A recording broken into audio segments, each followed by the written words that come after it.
Welcome back to the 8th concession. My name is Natalie. Well, it's still winter here.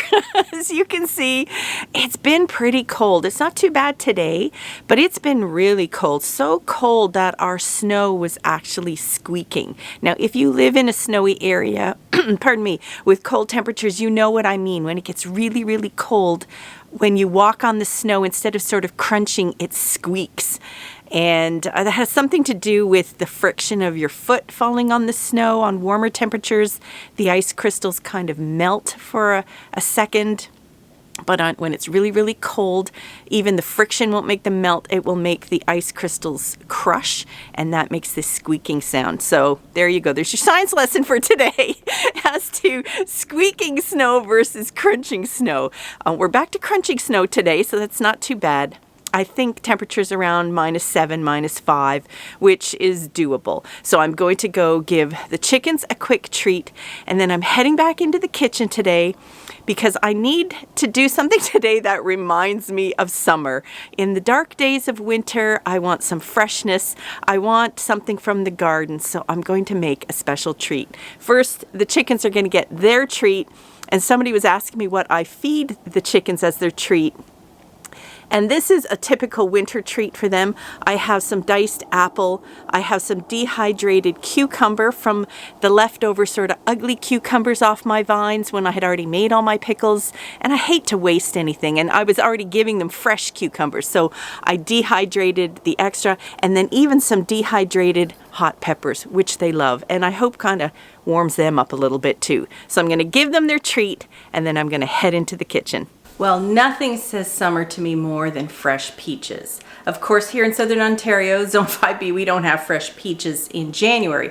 But I do have frozen peaches from my own peach tree that I'd like to use up today. So I am going to do a recipe I've never done before. And that's because before I had my peach tree, I never had frozen peaches before. But I am going to do a nutty peach cake. Now, this recipe comes from one of my favorite cookbooks, and this is called this one's called More Food That Really Schmecks. It's the sequel to this book. You can see they're both very well used. Food That Really Schmecks. And what I like about these cookbooks, they were written by a woman named Edna Stabler, and she lived in this region. And sort of in the Waterloo region, we have a lot of Mennonites. And I really love Mennonite cooking and Mennonite farming because it is so natural and, organic. So Edna Stabler befriended a lot of Mennonites in the area where she lived, and she kind of mined them for the recipes, and also her family and friends. And the recipes in these books, what I like is they're just down-home ordinary cooking.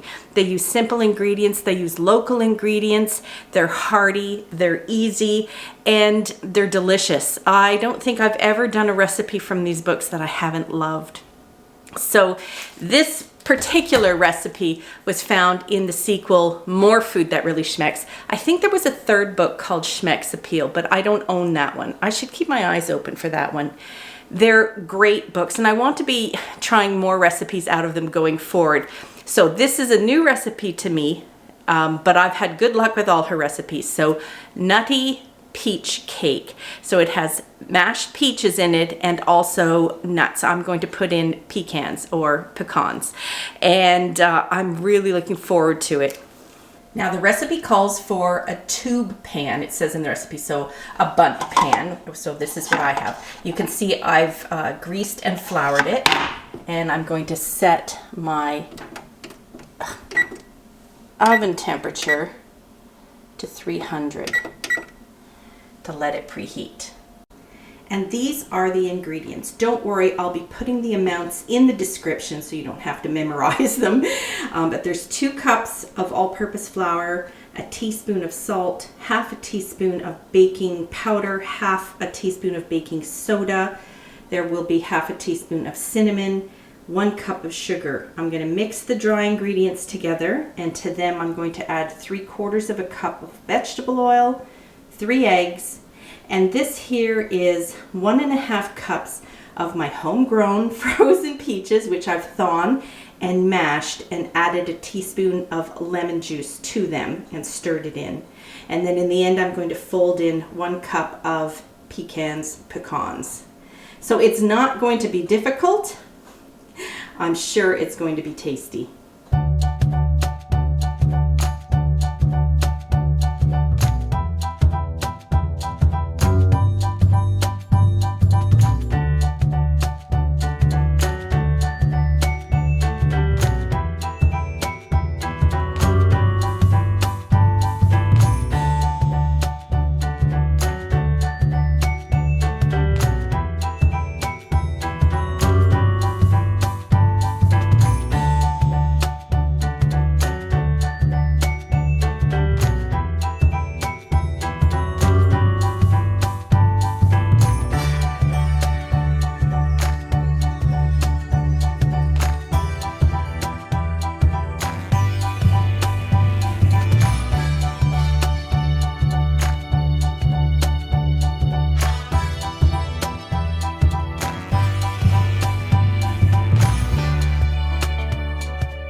Now we're going to pop it in the oven and bake it at 300 degrees for about an hour to an hour and 15 minutes.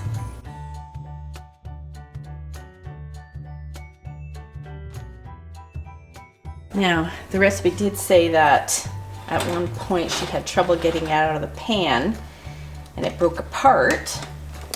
So I'm hoping that doesn't happen.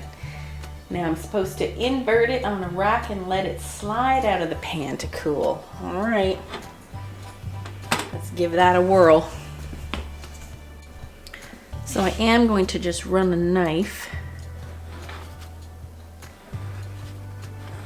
just on that first edge, because I noticed with this that it did stick a little bit.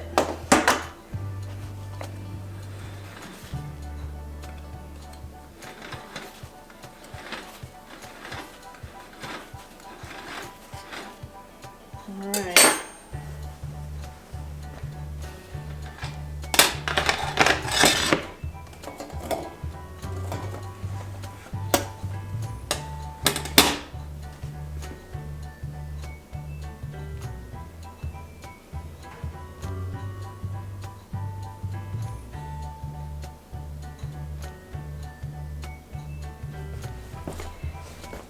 It is sliding. Oh shoot, no. Part of it didn't come off.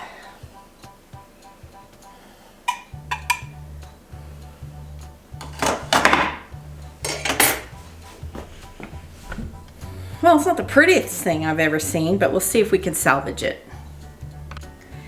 So the recipe does call for there to be a little drizzle of like a very thin icing sugar type glaze on it. Maybe that'll help hide the kind of lumpy bumpy top. But so I'm just going to mix a bit of icing sugar with some milk.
real test is how it tastes. So let's give this a try.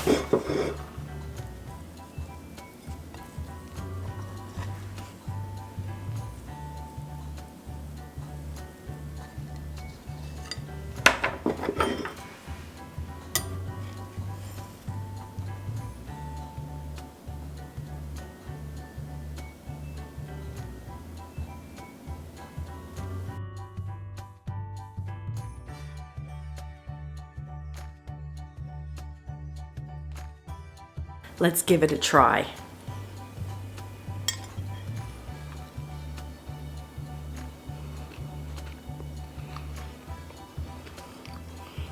No kidding. This is an amazing tasting cake. Not overpowering peach, but just that hint of sweetness, the nuts, the little bit of glaze on the top. It is so soft and moist, which is probably also why it fell apart. Oh, this is an absolute winner. I will definitely be making this again. The only thing I'll probably do differently, although the recipe seemed to indicate to flip it right away and let it slide out of the pan, I think it was just too warm. I think I would let it cool a bit longer before doing that, and cool a bit longer before putting the icing on the glaze, because it did sink in quite a bit because it was still warm, but I couldn't wait. What's better than warm cake? Oh, and it really does taste like summer. Well, I do hope you give this a try, because this is a delicious cake. Have fun baking. Bye for now.